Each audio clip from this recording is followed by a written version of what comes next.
con este tema.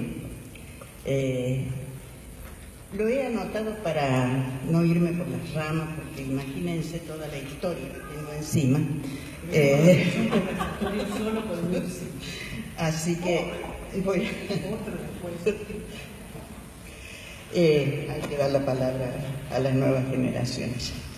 Bueno, yo voy a ir a grandes saltos desde aquellos años 60, más precisamente desde el 66 voy a empezar, por algún lado hay que empezar, con la llegada del golpe militar y la presidencia de facto de Juan Carlos Onganía.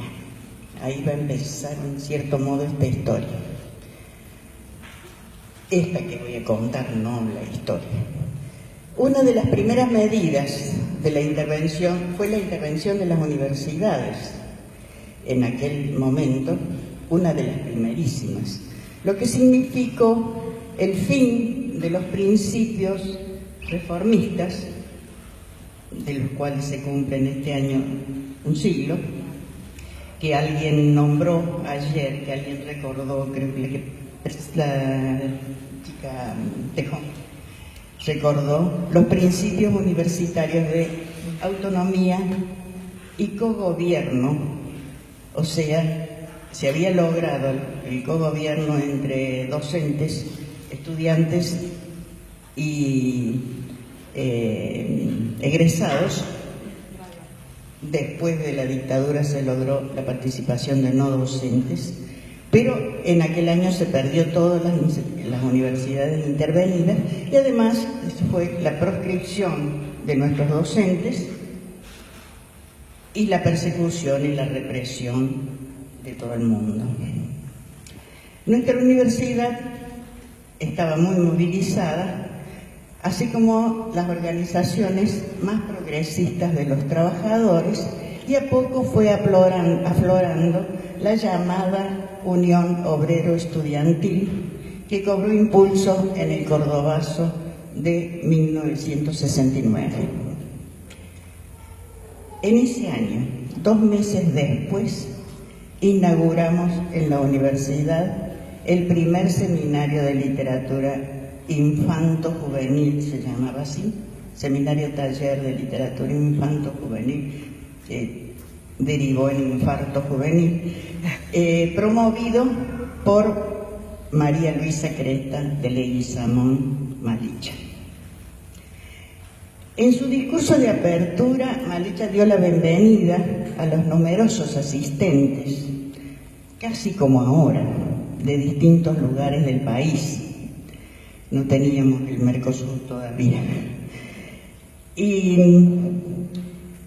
celebrando la respuesta de estas asistentes a su convocatoria, y explicó los propósitos que alentaron la creación de los seminarios. La conferencia inaugural estuvo a cargo de la doctora Dora Pastoriza de Echevarne, quien en esos años, junto a Marta Salotti, los mayores la deben conocer muy bien, eran las voces sobresalientes en el campo de la literatura infantil y juvenil. Es más, Dora Pastoriza fue la primera persona que recibió un doctorado con una tesis sobre literatura infantil. Estas especialistas, entre otros principios, y voy a señalar los que me interesa marcar en este momento, sostenían, por ejemplo, la recomendación de libros con riguroso respeto por la edad del lector, la articulación clara entre la literatura y la pedagogía, la literatura como recurso para la evasión del niño de la vida diaria y el desarrollo de su imaginación para inventarse un segundo mundo fuera de la realidad. Entre los seminaristas estuvo la joven Laura de Betach, con su ponencia Fantasía y Comunicación, Monigote en la Arena, que está en uno de sus libros, El oficio de palabrera. Fue en su momento el inicio de una discusión temeraria, quizás, que dio un giro inesperado, podría decir desestabilizante, a los preceptos imperantes por entonces. Laura propuso explorar nuevas vías de comunicación para que la realidad sea texto y que el texto sea realidad, son palabras de ella. No para la evasión ni para apartarlo de ella. Que responda a las necesidades de autonomía del chico, del desarrollo de su sentido crítico, no a la literatura usada con fines pedagógicos. En la escritura no esconder temas por suponerlos peligrosos o dañinos para la formación del chico. Y nada de prescribir o escribir libros destinados a tal edad. Quizás no sea impertinente decir que además de poner el acento en la calidad literaria, discutido hasta el día de hoy, al iluminar la libre interacción del lector con el texto, insinuó para nuestro campo de estudio, de investigaciones, lo que más tarde sería analizado o empezado a analizar, yo no sé si todavía sigue, en los marcos de la teoría de la recepción o respuesta del lector. Eran los años finales de la década del 60, comienzos de los 70. Luego vino la dictadura, con sus prohibiciones y censuras con riesgo de muerte. Los libros circularon clandestinamente y las acciones que se intentaban se disfrazaban para tratar de ser no reconocidas. A mediados de los 80, ya en democracia, se produjo el boom de la literatura infantil y juvenil. No me gusta la palabra boom, pero así se llama. En el que aquellas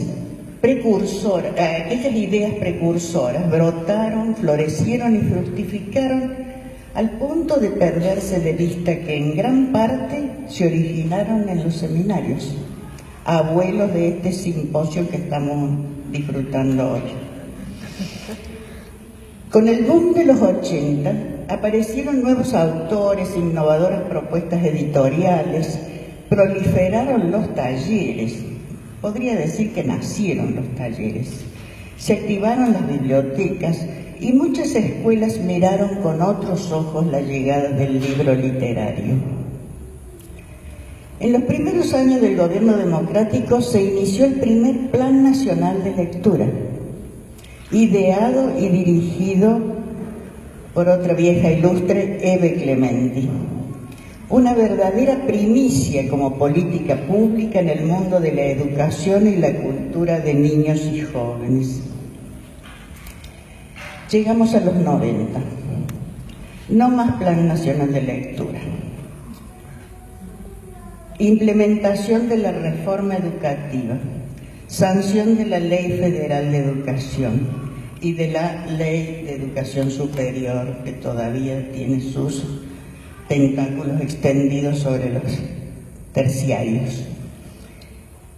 El Plan Social Educativo, que fue una especie de seguidor del suspendido Plan Nacional de Lectura,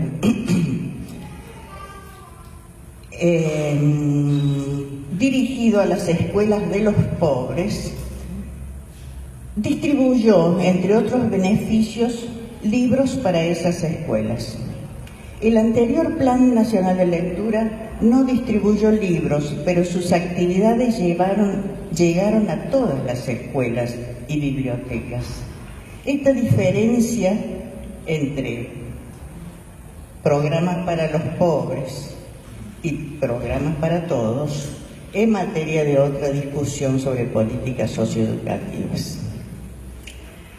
Muchos proyectos de promoción de la lectura nacidos en los 80 continuaron, pero aquellos que crecieron y se afianzaron lo hicieron con gran esfuerzo en esos tiempos de ajustes y del modelo de país diseñado por los técnicos de la globalización.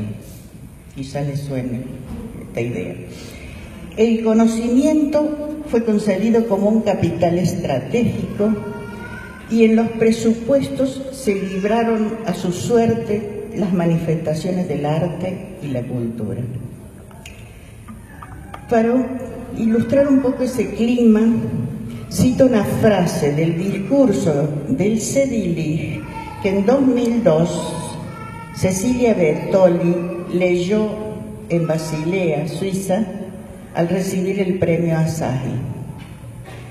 Dice: desde 1996, se refiere a CEDILIG, redireccionamos las acciones poniendo en la promoción de la lectura cada vez más fuerzas, tal vez directamente proporcionales al deterioro de las oportunidades de acceso a la cultura de nuestros niños y jóvenes, que es en realidad un nuevo intento de impedir nuestro desarrollo independiente. Eran tiempos difíciles.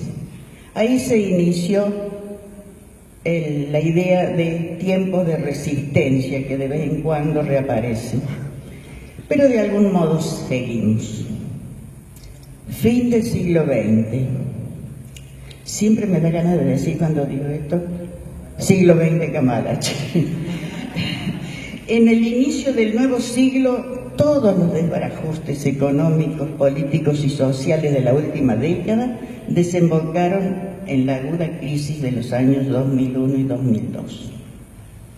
A partir de 2003 se empezó a vislumbrar un respiro que en nuestro campo mostró mojones como la nueva ley de educación, el segundo Plan Nacional de Lectura y su inversión en libros y capacitación, el funcionamiento bueno de la CONAVIT y sobre todo el renacimiento del entusiasmo y las esperanzas que fue la marca del boom de los años 80. ¿Hasta dónde llegamos y en qué estamos hoy? Ustedes tienen la palabra.